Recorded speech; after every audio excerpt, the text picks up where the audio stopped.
Bonjour Gilles William.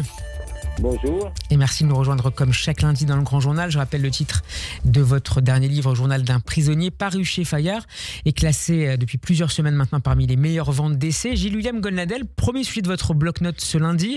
Les incidents samedi dernier à l'occasion de la Journée internationale des droits des femmes dans plusieurs villes du pays, notamment à Paris et à Marseille. Les militantes juives du collectif Nous Vivrons ont été empêchées de manifester dans les cortèges et même prises à partie. C'était prévisible malheureusement, mais c'est toujours aussi scandaleux. Écoutez, le premier scandale, il est judiciaire ou juridico-administratif.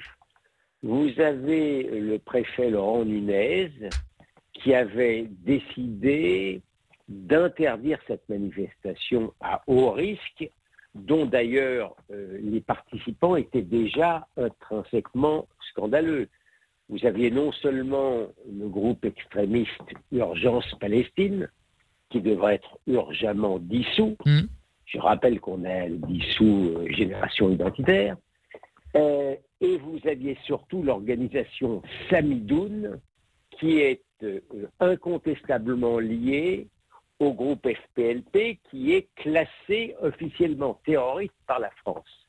Donc vous avez un tribunal administratif qui décide de revenir sur une décision préfectorale pour tolérer l'intolérable.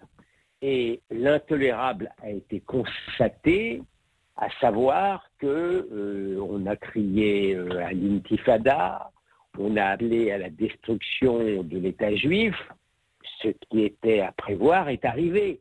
Ce qui est étonnant, Gilles William Golnadel, c'est que le tribunal administratif a estimé, donc vendredi dans sa décision en fin d'après-midi, que les risques de troubles à l'ordre public invoqués n'étaient pas suffisamment justifiés, ce qui a été démenti quelques heures à peine.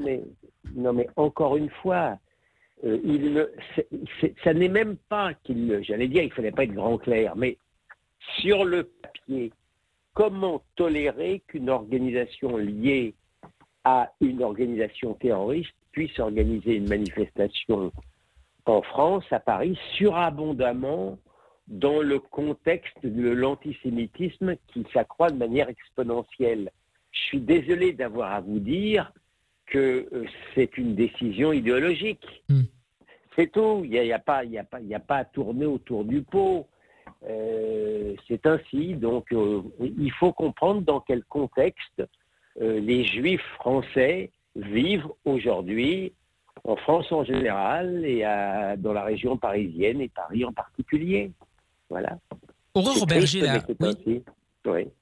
Aurore Bergé, la ministre de l'égalité entre les femmes et les hommes, a regretté hier la mise à l'écart des militants juifs du collectif Nous Vivrons. Au-delà des mots nécessaires, en l'occurrence, est-ce que les pouvoirs publics doivent aller plus loin en termes de sanctions et donc frapper directement, non pas simplement l'événement, mais comme vous le disiez il y a un instant, la structure en tant que telle, et ne pas se contenter de déclarations postérieures à l'événement. À quelle structure vous faites allusion là?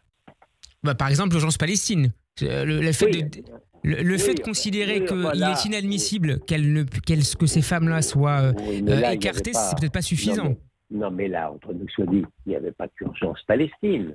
Les gens qui sont descendus dans la rue, non plus vendredi soir, mais samedi, c'était des militants islamistes ou gauchistes ou islamo-gauchistes ou proches de la France insoumise.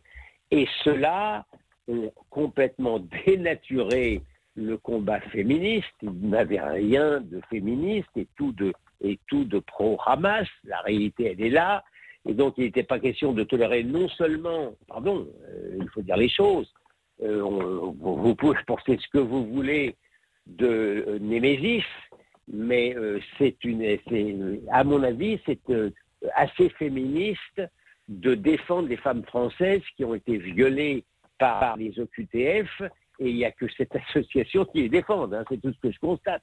Bon, et puis, vous avez des femmes juives qui avaient, semble-t-il, la prétention saugrenue de vouloir rendre hommage aux femmes violées dans les kibboutz. Mais c'est quelque chose de totalement insupportable pour ces gens-là de rendre hommage à des femmes non seulement juives, mais blanches, qui ont été violées par non pas des mâles blancs détestables, mais par des gens qui sont considérés par leur inconscient totalement tourmenté comme des gens qui ne peuvent pas être détestés parce qu'ils ne sont pas détestables et qui sont perçus même comme des victimes. C'est comme ça que ça marche, hein, dans l'inconscient d'extrême gauche. On en est là, mais ça dépasse, croyez-moi, le cadre d'urgence Palestine.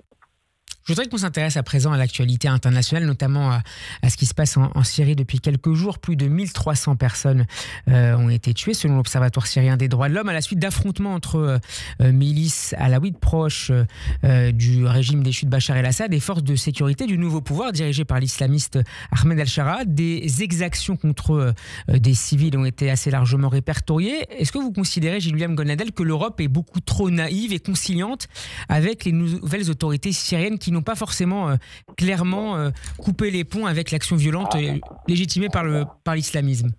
Vous avez le sens de l'euphémisme, cher Steve. L'actuel dirigeant de la Syrie, il n'est pas seulement islamiste, c'est un djihadiste ancien d'Al-Qaïda. Donc oui, le moins que l'on puisse dire, c'est que l'Europe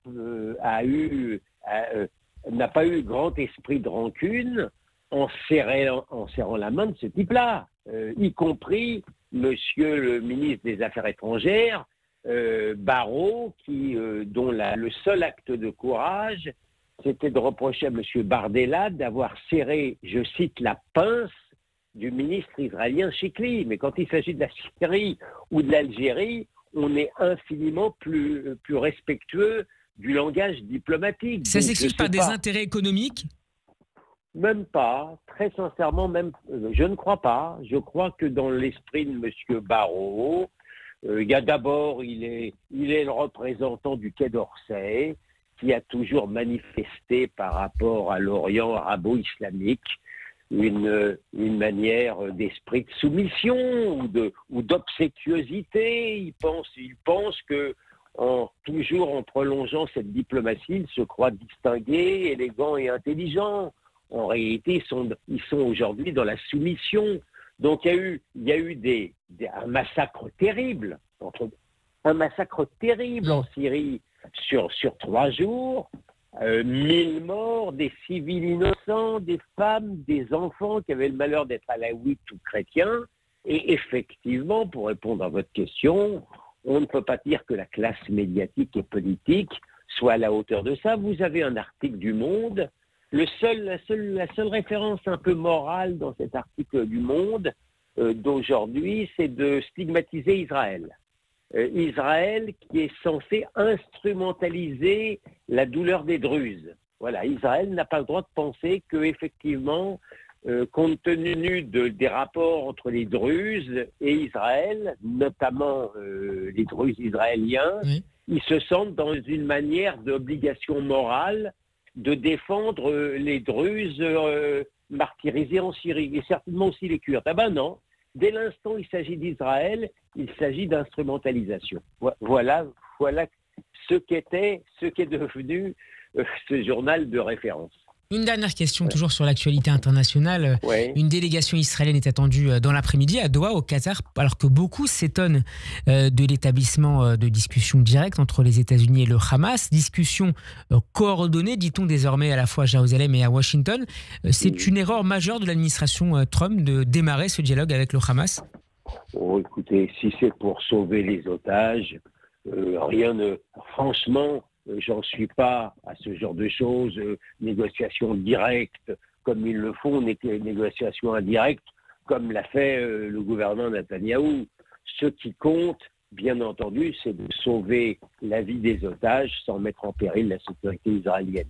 Tout le reste, je vous avoue, m'indiffère assez. Merci beaucoup, Maître Gilles-William Golnadel, d'avoir été avec nous. Je rappelle le titre de votre dernier livre paru chez Fayard, Journal d'un prisonnier, classé depuis plusieurs semaines parmi les meilleures ventes d'essais. Très bonne semaine. Radio J. Le grand journal, Steve Nadjar. C'est l'heure de retrouver Chaim Nissenbaum pour le Tania.